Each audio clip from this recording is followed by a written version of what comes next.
Hello viewers, আসসালামু আলাইকুম। সবাইকে স্বাগত জানাচ্ছি আমাদের আজকের প্রোগ্রামে। তো বন্ধুরা, আজকে আমরা চতুর্থ শ্রেণীর গণিত 61তম ভিডিও টিউটোরিয়ালে হাজির হয়েছি।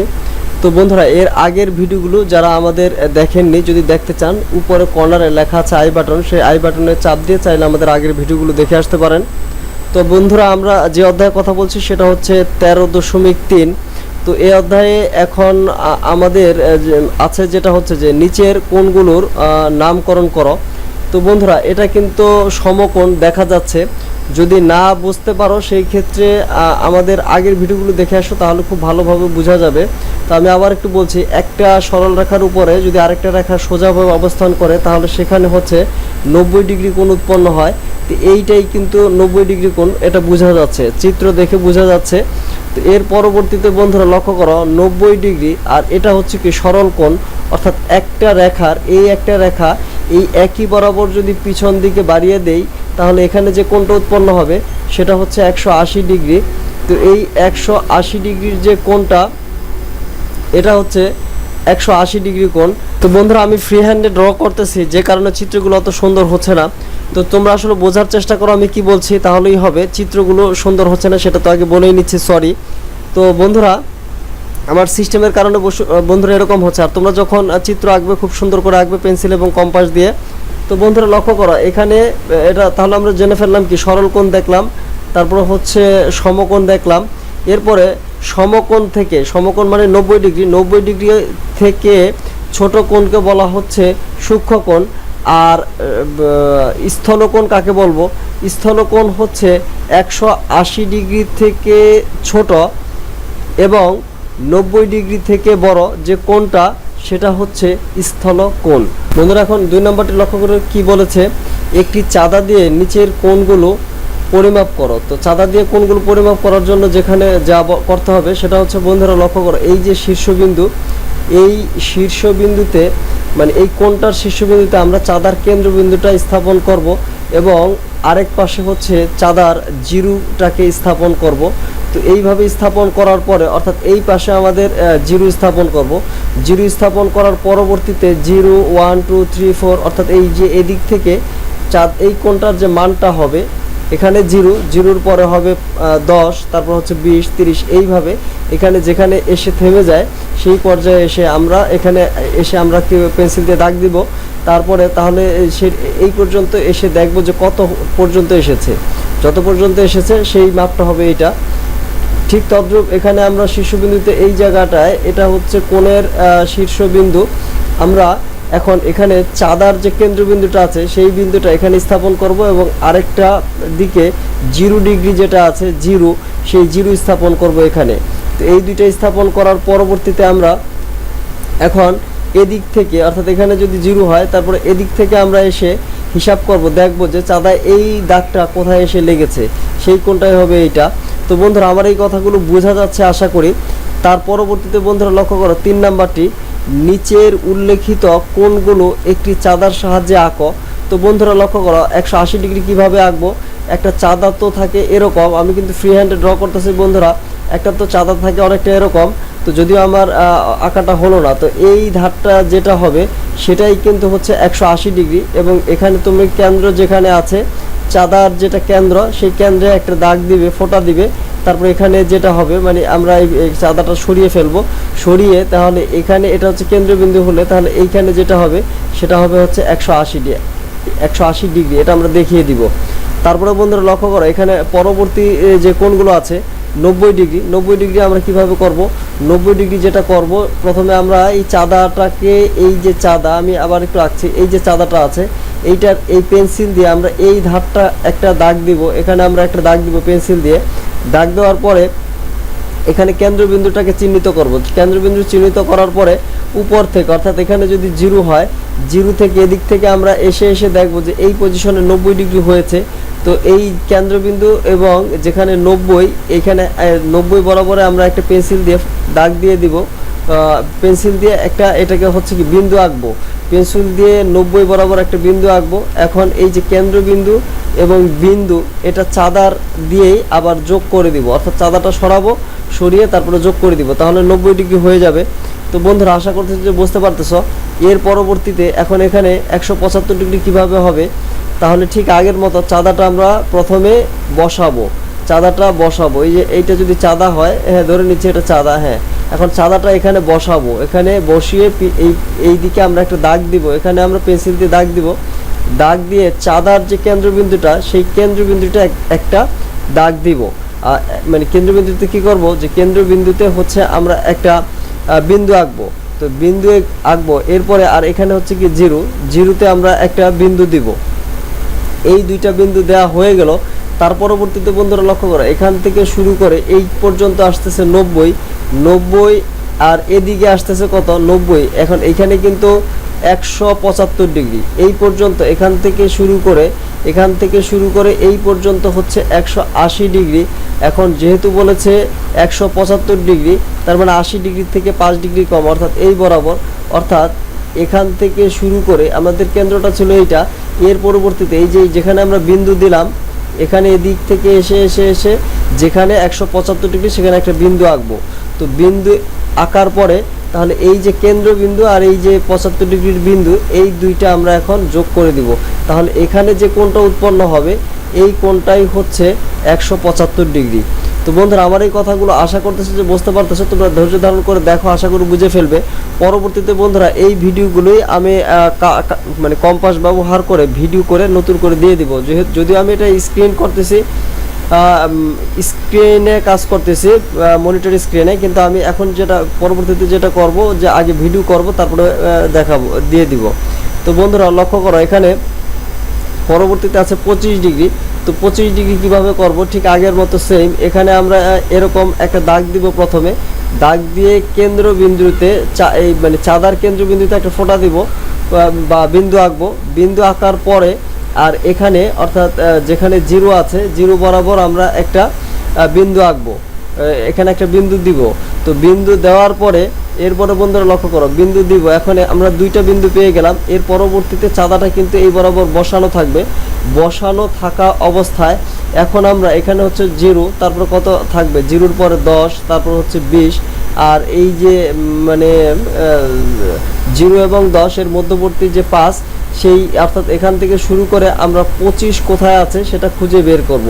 তো যেখানে 25 পাবো, 25 যদি না পাই তাহলে পাবো হচ্ছে 20 পর্যন্ত পাবো। 20 পর্যন্ত পাওয়ার পরে ছোট ছোট যে ঘরগুলো, সেই ঘরগুলো 1 2 3 এভাবে আমরা গণবো। তারপর 25 পর্যন্ত মানে 20-এর পরে 1 2 3 5 পর্যন্ত গণবো, গণে 25-এ যাব। যেখানে 25-এ যাব একটা আমরা বিন্দু আঁকবো, বিন্দু এঁকে এই দুই বিন্দুটা আমরা স্কেল দিয়ে দাগ দিয়ে দিব। তাহলে এখানে যে কোণটা উৎপন্ন হবে এই কোণটা হবে কিন্তু 25 ডিগ্রি। তো বন্ধুরা আমার এই কথাগুলো বোঝা যাচ্ছে, যদি না বোঝা যায় বারবার টেনে দেখো, আশা করি বুঝে ফেলবে। তো যদিও বুঝতে পারতেছি যে তোমাদের আসলে বুঝতে একটু সমস্যা হচ্ছে, আমরা একে দেখাতে পারলে ভালো হতো, আমরা সামনে একে দেখাবো, তারপরে কম্পাস ব্যবহার করে এবং চাঁদা ব্যবহার করে যেভাবে করা যায় সেভাবে করে দেখাবো। তো লুকায়িত কোণগুলো নির্ণয় করো। তো এখানে 4 নাম্বারটা লুকায়িত কোণ কোনটা, এই কোণটা কত? তো বন্ধুরা এই কোণটা কিন্তু টোটালটা হচ্ছে 90 ডিগ্রি। এখন 90 ডিগ্রি থেকে টোটাল হচ্ছে 90 ডিগ্রি। 90 ডিগ্রি থেকে যদি 35 ডিগ্রি চলে যায়, 90 থেকে 35 ডিগ্রি যদি চলে যায় তাহলে কত হয় লক্ষ্য করো। এখানে 5 আছে, 10 পাবো হচ্ছে 5 হলে, হাতে হচ্ছে 1, 3 আর একে হচ্ছে 4 আছে, 9 পাবো হচ্ছে 5 হলে, তার মানে 55 ডিগ্রি। তো বন্ধুরা এই কোণটা তাহলে কত ডিগ্রি, যেটা আমরা মার্ক করে এসেছিলাম সেটা হচ্ছে তাহলে 55 ডিগ্রি। তাহলে এই কোণটা হচ্ছে 55 ডিগ্রি। তো এখন আমাদের 55 আর এখানে হচ্ছে 35, তাহলে 55 আর 35 কত লক্ষ্য করো। এখানে হচ্ছে 55 ডিগ্রি আর এখানে আছে 35 ডিগ্রি। তাহলে 5 5 হচ্ছে 25, 5 5 10, 10 0, হাতে হলো 1, তাহলে 5 6 7 8 আর একে 9।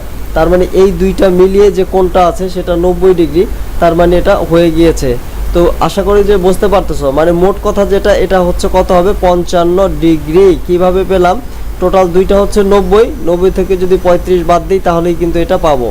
তো বন্ধুরা এর পরবর্তীতে লক্ষ্য করো বাকি যে কোণগুলো আছে, এই যে এই কোণটা কত হবে, এই কোণটা কত হবে এবং এই কোণটা কত হবে। বন্ধুরা একটা যদি কোণ থাকে, এইটার বিপরীত কোণ হচ্ছে এইটা, মানে বা বিপ্রতীপ কোণ, অর্থাৎ 45 ডিগ্রির বিপ্রতীপ কোণ হচ্ছে এইটা। এটা যদি 45 হয় এই কোণটাও কিন্তু 45 হবে। তা আমরা 45 পেয়ে গেলাম, 2 45 হচ্ছে 90, দুইটা 45 যদি যোগ করি তাহলে পাবো হচ্ছে 90 ডিগ্রি। এখন বন্ধুরা লক্ষ্য করো এই কোণ আর এই কোণ কত। এখন এই সব কয়টা কোণের মান হচ্ছে একসাথে হবে 360 ডিগ্রি। 360 ডিগ্রি থেকে যদি 90 ডিগ্রি বাদ দেই তাহলে কত থাকে বন্ধুরা লক্ষ্য করো। 360 থেকে যদি 90 ডিগ্রি বাদ দেই 0, আর এখানে হচ্ছে 7, হাতে হচ্ছে 1, তার মানে 2। এই প্রত্যেকটা কোণ হচ্ছে আমরা এখন যেটুকু দেখলাম আবার একটু দেখি। তাহলে এখানে এই কোণটা হচ্ছে 45 ডিগ্রি, সেটা আমরা বের করলাম। এখন এই কোণ এবং এই কোণ, এই দুইটা কোণ হচ্ছে 270 ডিগ্রি। তো 270 ডিগ্রি যেভাবে আমরা পেলাম সেটা হচ্ছে সব কয়টা কোণ কিন্তু হচ্ছে 360 ডিগ্রি। 360 ডিগ্রি থেকে এই কোণ এবং এই কোণ যদি আমরা বাদ দেই তাহলে বাকি যে দুইটা থাকবে এই কোণটা থাকবে আর এই কোণটা থাকবে। তো বন্ধুরা আশা করতেছি যে বুঝতে পারতেছো, যদি না বোঝো ভিডিওটি টেনে দেখো, আশা করি বোঝা যাবে। তার মানে 270 যে কোণ দুইটা পেলাম সেটা একটা হচ্ছে এই কোণটা আর একটা হচ্ছে এই কোণটা। এখন এটা কিন্তু দুইটাই সমান হবে, সেই জন্য আমরা যদি 2 দিয়ে ভাগ করি, 270কে যদি আমরা 2 দিয়ে ভাগ করি তাহলে কি হয়, 2 কে 2, আর তারপর হচ্ছে 3 দুগুণে হচ্ছে 6, 3 দুগুণে হচ্ছে 6, হাতে হচ্ছে 1, 5 দুগুণে হচ্ছে 10, তার মানে 135 ডিগ্রি। এই যে প্রত্যেকটা কোণ সেটা হচ্ছে 135 ডিগ্রি। তো বন্ধুরা আশা করতেছি যে বুঝতে পারতেছো। এখন নিচের কোণগুলোর পরিমাপ নির্ণয় করো। কোণগুলোর পরিমাপ নির্ণয় করো বলতে এই যে কোণগুলো, অর্থাৎ এখান থেকে শুরু করে এই পর্যন্ত কিন্তু ছিল হচ্ছে 180 ডিগ্রি। এখন নীল কালি দিয়ে দেখিয়েছে যে এটা হচ্ছে 30 ডিগ্রি, অর্থাৎ এই কোণটা হচ্ছে 30 ডিগ্রি, এতটুকু 30 ডিগ্রি, তাহলে এতটুকু কত, পুরোটা হচ্ছে 180 ডিগ্রি। 30 ডিগ্রি গেলে বাকি থাকলে 150 ডিগ্রি, অর্থাৎ 180 থেকে 30 বাদ দিলে থাকবে হচ্ছে 50 ডিগ্রি। এই হচ্ছে 50 ডিগ্রি। আর এতটুকু কত বন্ধুরা লক্ষ্য করো, এতটুকু যেটা হবে, এখন এতটুকু যেটা হবে এই পর্যন্ত, এখান থেকে শুরু করে এই পর্যন্ত ছিল হচ্ছে 100, এখান থেকে এই পর্যন্ত হচ্ছে 180 ডিগ্রি। আশা করতেছি যে বুঝতে পারতেছো বন্ধুরা। এখান থেকে শুরু করে এই পর্যন্ত 180 ডিগ্রি, এখান থেকে শুরু করে এই পর্যন্ত 180 ডিগ্রি, তো এখান থেকে শুরু করে এই পর্যন্ত হচ্ছে 180 ডিগ্রি, আর এখানে হচ্ছে 30 ডিগ্রি, এখানে হচ্ছে 30 ডিগ্রি, তার মানে হচ্ছে 210 ডিগ্রি। এই দুইটা যদি যোগ করি 210 ডিগ্রি, তার মানে কোনটা হচ্ছে 210 ডিগ্রি। এই যে ক যেটা আছে, ক যে মানটা দেওয়া আছে, এইটা ক হচ্ছে 210 ডিগ্রি। এরপরে বন্ধুরা লক্ষ্য করো, এখান থেকে যে খ যেটা আছে এটা কত ডিগ্রি, খ হচ্ছে 360 ডিগ্রি। এটা অলরেডি আমরা জানি, তাই না, 360 ডিগ্রি এটা বলা হয়েছে। এরপরে বন্ধুরা লক্ষ্য করো, এখানে এইটা কত, এই কোণটা কত, এই কোণটা কত, এইখানে এই কোণটা হচ্ছে 90 ডিগ্রি, আর এই 90 ডিগ্রি সহ পুরা যে কোণটা সেটা হচ্ছে 360 ডিগ্রি। তাহলে 360 ডিগ্রি থেকে যদি 90 ডিগ্রি বাদ দেই, 360 থেকে 90 ডিগ্রি বাদ দাও কত হয় দেখো, 360 থেকে যদি 90 ডিগ্রি বাদ দেই এখানে হচ্ছে 0, 9 আছে, 16 পাবো কত হলে, 16 পাবো 7 হলে, হাতে হচ্ছে 1, তার মানে 270, তার মানে 270 ডিগ্রি। বন্ধুরা লক্ষ্য করো, এখন আমরা 6 নম্বর অঙ্কটি করতেছি, লম্ব এবং সমান্তরাল কি তা কথায় প্রকাশ করো। তো একটা রেখার উপর, এটা একটা রেখা, এই রেখার উপরে যদি আরেকটা রেখা সোজাভাবে অবস্থান করে তাহলে সেখানে 90 ডিগ্রি কোণ উৎপন্ন হয় এবং তারা পরস্পর এর উপরে লম্ব, এবং তারা পরস্পরের উপরে লম্ব, মানে অর্থাৎ একটি বাহু আরেকটি বাহুর উপরে লম্ব। তো একটা রেখার উপরে আরেকটা রেখা যদি সোজাভাবে অবস্থান করে তাহলে তারা পরস্পর লম্ব। তো যদি আমার এই যেভাবে আঁকতেছি, ফ্রি হ্যান্ডে আঁকতেছি, যে কারণে চিত্রগুলো কিন্তু ভালো হচ্ছে না, আঁকাবাঁকা হয়ে যাচ্ছে। তোমাদের কিন্তু আঁকাবাঁকা হলে হবে না, একদম স্ট্রেট লাইন হতে হবে। তো বন্ধুরা আশা করতেছি যে কথা বুঝতে পারতেছো। যেমন এই জায়গাটায় এই রেখাটার উপরে একটা সোজা রেখা, এই রেখাটা সোজাভাবে অবস্থান করেছে, তাহলে এই দুইটা মিলিয়ে যে কোণ উৎপন্ন হলো সেটা কিন্তু হচ্ছে 90 ডিগ্রি, এবং তারা পরস্পর এর উপরে লম্ব, তারা একে অপরের উপরে লম্ব, এভাবে কথাটা বলতে পারি। তাহলে লম্ব রেখা কি, লম্ব রেখা হচ্ছে যদি দুইটি বাহু কোনো একটা বিন্দুতে মিলিত হয় এবং সেখানে যদি 90 ডিগ্রি কোণ উৎপন্ন হয় তাহলে বাহু দুইটি পরস্পরের উপরে লম্ব, অর্থাৎ এই বাহুটা এই বাহুর উপরে লম্ব, আবার এই বাহুটা এই বাহুর উপরে লম্ব। সমান্তরাল রেখা কাকে বলবো, যদি দুইটি রেখার মধ্যবর্তী দূরত্ব সব সময় সমান থাকে তাহলে তারা সমান্তরাল রেখা। আবার একটু বলছি বন্ধুরা, ধরে নাও এই একটা রেখা আর ধরে নাও এই আরেকটা রেখা, আমার রেখা দুইটা কিন্তু বাঁকা হয়ে গেল, একটা মানে একদম সোজা হবে দুইটা রেখা। যদি দুইটি রেখার মধ্যবর্তী দূরত্ব, অর্থাৎ এই রেখা থেকে এই রেখার দূরত্ব, দুইটি রেখার মধ্যবর্তী দূরত্ব যদি সব সময় সমান থাকে তাহলে রেখা দুইটি হবে সমান্তরাল রেখা। এটার প্রকৃত উদাহরণ হচ্ছে রেল লাইন। রেল লাইনটা হচ্ছে সমান্তরাল রেখা। তো বন্ধুরা আশা করতেছি যে বুঝতে পারতেছো, যদি না বুঝো তাহলে ভিডিওটি টেনে দেখো, আশা করি বুঝে যাবে। তো এর পরবর্তীতে আমরা এখন কথা বলছি হচ্ছে 14 অধ্যায় ত্রিভুজ। তো ত্রিভুজ সংক্রান্ত, এখন ত্রিভুজ কাকে বলে সেটুকু আমরা একটা জানি। তিনটা বাহু দ্বারা সীমাবদ্ধ ক্ষেত্রকে ত্রিভুজ বলে। বন্ধুরা লক্ষ্য করো, এখানে কিন্তু এই একটা ত্রিভুজ, এই একটা ত্রিভুজ, এই একটা ত্রিভুজ, এই একটা ত্রিভুজ, এই একটা ত্রিভুজ, এই একটা ত্রিভুজ। তাহলে ত্রিভুজ কাকে বলবো? তিনটা বাহু দ্বারা সীমাবদ্ধ ক্ষেত্রকে ত্রিভুজ বলে। এগুলো হচ্ছে এক একটা কিন্তু বাহু, এবং সীমাবদ্ধ এই যে ভিতরের যে জায়গাটা, এটা হচ্ছে তাহলে এই জায়গাটাই কিন্তু হচ্ছে ত্রিভুজ। এবং ত্রিভুজের তিনটা শীর্ষবিন্দু থাকে। এই যে কোণগুলো, এগুলোকে বলা হয় শীর্ষবিন্দু। একটা ত্রিভুজের তিনটা বাহু, তিনটা কোণ এবং তিনটা শীর্ষবিন্দু থাকে। আবার একটু বলছি বন্ধুরা, একটা ত্রিভুজের তিনটা বাহু, তিনটা কোণ, তিনটা শীর্ষবিন্দু থাকে। তো এখন এই ত্রিভুজগুলো কত প্রকার সেই বিষয়গুলো আমরা একটু জানবো। দেখো, বাহু ভেদে ত্রিভুজ হচ্ছে 3 প্রকার। বাহু ভেদে 3 প্রকার, এবং বাহু ভেদে হচ্ছে কি সমবাহু ত্রিভুজ, সমদ্বিবাহু ত্রিভুজ এবং বিষমবাহু ত্রিভুজ। সমবাহু ত্রিভুজ হচ্ছে যার তিনটা বাহুই সমান, এই যে তিনটা বাহু সমান, সমবাহু ত্রিভুজ। সমদ্বিবাহু বলতে যার দুইটা বাহু সমান, আর বিষমবাহু বলতে যার কোনো বাহুই সমান নয়। তো বন্ধুরা আশা করতেছি যে বুঝতে পারতেছো। তো এর পরবর্তীতে লক্ষ্য করো, এখানে সমবাহু ত্রিভুজের প্রত্যেকটা কোণ হচ্ছে 60 ডিগ্রি। যদি একটা ত্রিভুজ সমবাহু হয়, সমবাহু মানে কি যার প্রত্যেকটা বাহু হবে সমান, সেই ক্ষেত্রে প্রত্যেকটা কোণ হচ্ছে আবার 60 ডিগ্রি। তো বন্ধুরা এই কথাটুকু আশা করতেছি যে বুঝতে পারতেছো। তো এর পরবর্তীতে আমরা পরের অংশগুলো দেখি।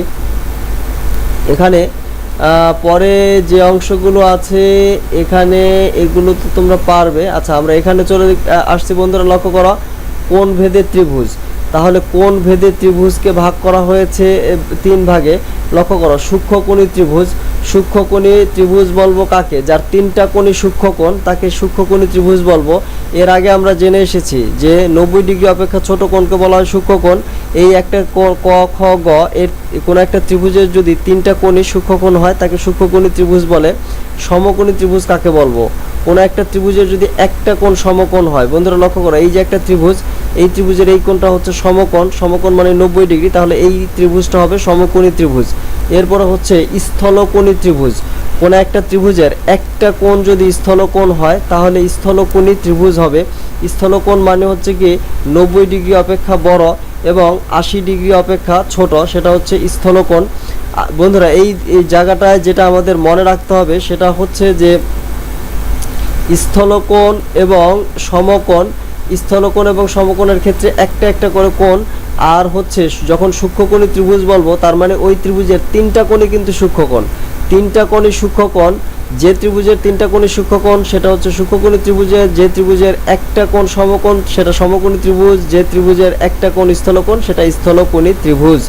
তো বন্ধুরা আশা করতেছি এই বিষয়গুলো অলরেডি তোমরা বুঝতে পারলে। তো এরপরে বন্ধুরা এখন এইখানে দেখো যেটুকু বলেছে, নিচের ত্রিভুজগুলো আঁকো। তো এই ত্রিভুজগুলো অবশ্যই আঁকতে পারবে। কিভাবে আঁকবো? আমরা পেন্সিল দিয়ে এবং কম্পাস ব্যবহার করে এভাবে আঁকবো, পেন্সিল দিয়ে, এবং আমরা ব্যবহার করব হচ্ছে স্কেল দিয়ে, এইভাবে আমরা আঁকতে পারবো। তো এখানে কিন্তু আমরা পরবর্তীতে নতুন এই অধ্যায়ের উপর আরও একটা ভিডিও করব, তাহলে আমাদের এই চ্যাপ্টারটা শেষ হয়ে যাবে। তো বন্ধুরা এতক্ষণ ধৈর্য ধারণ করে যারা আমাদের সাথে ছিলে তাদেরকে তো জানাই অসংখ্য অসংখ্য ধন্যবাদ। বন্ধুরা যারা চ্যানেলটি এখনও সাবস্ক্রাইব করেনি, আমি রিকোয়েস্ট করবো চ্যানেলটি সাবস্ক্রাইব করে সাথে থাকো। আরেকটি বিষয় বন্ধুরা, এই চ্যাপ্টারটির পরে অর্থাৎ পরবর্তীতে আমরা কোন ভিডিও নিয়ে আসলে তোমাদের জন্য উপকার হয় বা কমেন্টে লিখে জানাবে, বা অন্য কোনো সাবজেক্টের ভিডিও যদি জরুরি দরকার হয় সেক্ষেত্রে আমাদেরকে অবশ্যই কমেন্ট লিখে জানাবে, আমরা চেষ্টা করবো সেই ভিডিওগুলো দেওয়ার জন্য। তো বন্ধুরা তোমরা ভালো থাকবে এবং আমাদের এই ভিডিওগুলো নিয়মিত দেখবে, এই আশাবাদ ব্যক্ত করে এখনকার মতো বিদায় নিচ্ছি। বন্ধুরা ভালো থাকবে, খোদা হাফেজ, আসসালামু আলাইকুম রহমতুল্লাহ বারাকাতু।